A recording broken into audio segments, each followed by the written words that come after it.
Mr. McGovern for 5 minutes. Mr. Speaker, I have very strong views about the national protests taking place across Colombia over the past 2 weeks and the brutal, absolutely brutal response against the demonstrators by the Colombian public security forces. But today I rise about a very different and specific human rights crisis in Colombia, one that receives little attention in the United States and from the international community. I'm speaking about the plight of the raizal people who have lived for centuries on the islands that make up the San Andres archipelago. The raizal are descendants of pilgrim settlers, enslaved Africans, Amerindians, and British immigrants. They speak Creole English and most are Protestants. However, in a twist of fate characteristic of the history of colonization, the islands on which they live, San Andres, Catalina, and Old Providence, are under the sovereignty of Colombia, whose population is Spanish-speaking and largely Catholic. It's been that way since the 1800s. For a long time, the raizal were left largely to their own devices. They were self-governed with a self-sustaining economy. But in the 1950s, the Colombian government decided to strengthen control over the islands by promoting tourism and mass migration from the mainland. The result is that San Andres, the largest of the islands, is extremely overpopulated.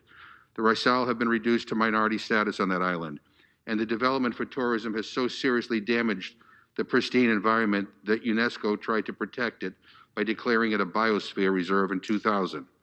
But the smaller islands of Old Providence, accessible only by ferry or small plane, and Catalina, connected by a bridge, largely escaped the fate of San Andres.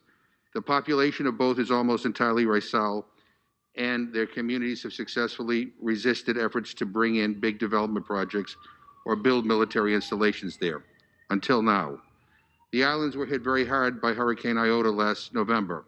On Old Providence, hundreds of houses were damaged and hundreds more destroyed completely. Colombian President Ivan Duque promised to rebuild in 100 days. It's now been 6 months. The next hurricane season is on the horizon, and reconstruction is nowhere near complete.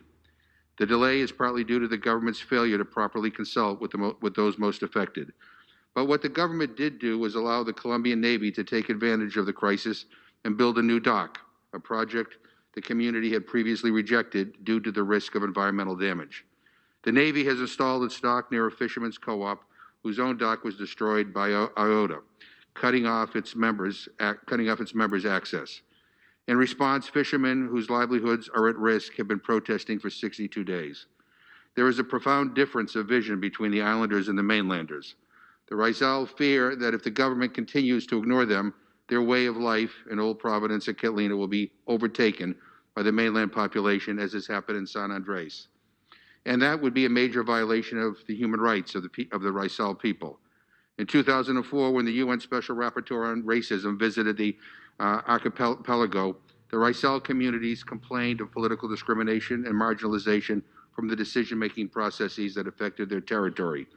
They also described cultural domination by the mainland. For example, the exclusive use of Spanish as the language of instruction, and pressure to convert to Catholicism to be able to advance economically. More than 15 years later, the Colombian government persists with many of the same practices that led to the raizal to lodge those human rights complaints. It's time to change course. It is time to prioritize the human rights of the raizal people. It is time for the government to recognize that the raizal as legitimate interlocutors and respect their right to protect their ancestral lands. I urge the Duque government to accelerate reconstruction so that the people have adequate shelter and medical facilities as soon as possible, and certainly before the next hurricane season.